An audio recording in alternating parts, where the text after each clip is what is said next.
अस्सलाम वालेकुम नाज़रीन, ड्रामा शराकत की आने वाली एपिसोड बहुत ही दिलचस्प होने वाली है क्योंकि ज़ारून के सामने खुला महाम का सच। जी हाँ नाज़रीन, महाम ने की एक बड़ी गलती और वो गलती ये है कि उसने अपनी सास से यानी कि ज़ारून की अम्मी अज़रा से बदतमीज़ी की। वहाँ पर ज़ारून आकर देखते हैं कि महाम मेरी अम्मी से किस तरह बात कर रही है और वो अपनी ही सास को कमीनी और पता नहीं कौन कौन से अल्फाज इस्तेमाल कर रही होती है और बहुत ही बदतमीज़ी करती है और क्या करती है कि अपने दोनों हाथ अज़रा के गले में लगा लेती और बोलती है कि तू बुढ़िया तुम मर क्यों नहीं जाती, अगर तुम मर गई तो फिर शफक इस घर में दोबारा वापस नहीं आएगी क्योंकि तुम यही चाहती हो कि शफक इस घर में दोबारा आ जाए, लेकिन शफक को मैं घर में वापस नहीं आने दूंगी। तो अज़रा से बदतमीज़ी करती है तो ज़ारून आ जाते और देखते हैं कि ये मेरी अम्मी के साथ बदतमीज़ी कर रही है। तो वहाँ पर ज़ारून बोलते हैं कि महाम तुम मेरी अम्मी से इस तरह कैसे बात कर सकती हो। तो महाम की सारी सच्चाई जो है वो ज़ारून के सामने खुल ही जाती है। तो ज़ारून उसी वक्त महाम को तलाक देते हैं और बोलते हैं कि निकल जाओ बदकार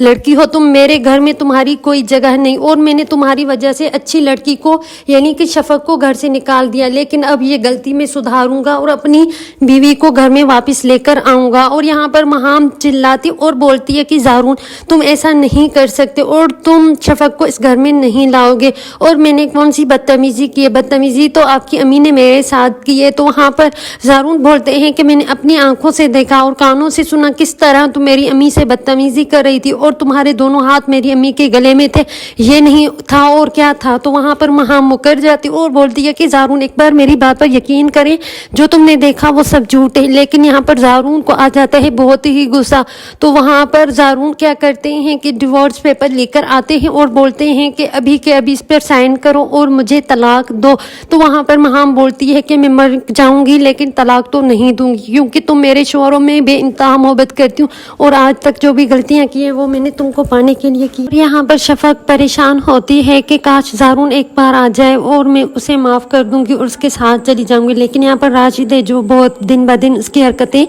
बढ़ती जा रही हैं और वो आते हैं ज़ारून के पास और बोलते हैं कि शफक अब मेरी है और मेरी ही रहेगी। अब ज़ारून को आता है गुस्सा और बोलते हैं कि राशिद ये तुम क्या बोल रहे हो और शफक मेरी ही है। वहाँ पर शफक है जो बोलती है कि ज़ारून तुम मेरी ज़िंदगी में आए हो तब से आज तक मेरी ज़िंदगी में और कोई नहीं आया और मैंने आज तक किसी को आँख उठा के भी नहीं देखा तुम्हारे अलावा, और तुम मेरे शोहर हो, मैं तुमसे बेवफाई करने के बारे में सोच भी नहीं सकती। यहाँ पर शफक है जो ज़ारून से बेइंतहा मोहब्बत करती है और वहाँ पर महाम है जो नफ़रतें पैदा कर रही हैं सिर्फ ज़ारून को पाने के लिए, वो तो बिल्कुल पागल हो चुकी है। तो वहाँ पर मासूमा बोलती है कि महाम ये सारी हरकतें छोड़ दो, आज तुम्हारी वजह से ज़ारून तुमसे दूर है और तुम्हारी वजह से आज सब कुछ तुमसे छीन जाएगा और तुम्हारा बेटा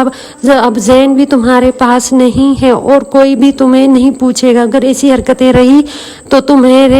तुम्हारे हाथ में कुछ नहीं रहेगा। तो महाम बोलती है कि ज़ारून मेरा है और सब कुछ मेरा है, मेरा ही रहेगा। तो महाम बिल्कुल पागल हो जाती है और वहाँ पर ज़ारून है जो रूम में आते हैं और बोलते हैं कि महाम बेहतर ये है कि तुम यहाँ से चली जाओ, नहीं तो मैं तुम्हें घर से धक्के देकर निकाल दूंगा। और वहाँ पर महाम बोलती है कि अगर तुमने मुझे घर से निकाला तो मैं अज़रा का घर भी बसने नहीं दूंगी, क्योंकि यहाँ पर अज़रा पे बात आ गई है। ज़ारून महाम को इसीलिए बर्दाश्त कर रहा है क्योंकि यहाँ पर अज़रा का घर टूटने वाला है और भाई अपनी बहन का घर टूटने नहीं दे रहा, इसीलिए महाम को बर्दाश्त कर रहा है। और शफक है जो ज़ारून से बहुत मोहब्बत करती है लेकिन अभी भी ज़ारून के पास नहीं आ सकती क्योंकि ज़ारून एक बार आए और उसे अपनी गलतियों की माफ़ी मांगे तो वो शफक भी अपने घर वापस ही चली आएगी। लेकिन वहाँ पर जो अज़रा है वो बोलती है कि ज़ारून बेटा एक बार जाएं और शफक को बोलें कि तुम्हारी बुआ तुम्हें याद कर रही है और तुमसे बेइंतहा मोहब्बत करती है, अगर तुम जाओगे तो मेरी बेटी मेरे घर वापस आ जाएगी। तो वहाँ पर ज़ारून बोलते हैं कि अम्मी शफक नहीं आएगी और वो जो मैंने इतने इल्ज़ामात लगाए थे उस पर अब तो वो बिल्कुल नहीं आएगी। तो वहाँ पर अज़रा बोलती है देखें एक बार जाएं और वहाँ पर मेरी शफक बेटी मेरी है और मुझे पता है कि तुम अगर एक बार उसे माफ़ी मांगोगे तो वो तुम्हें माफ़ कर देगी, क्योंकि वो बाकी लड़कियों की तरह नहीं है जो माफ़ न करे, बल्कि वो तुम्हारा इंतज़ार कर रही होगी। ज़ारून आते हैं शफक के पास और अपनी गलतियों की माफ़ी मांगते हैं तो वहाँ पर शफक हंसते हंसते उसे माफ़ कर देती है और वहाँ पर अपना बैग पैक करके और ज़ारून के साथ अपने घर वापस چلی آتی ہے. جب یہ مہام دیکھتی ہے تو بہت پریشان ہو جاتی ہے.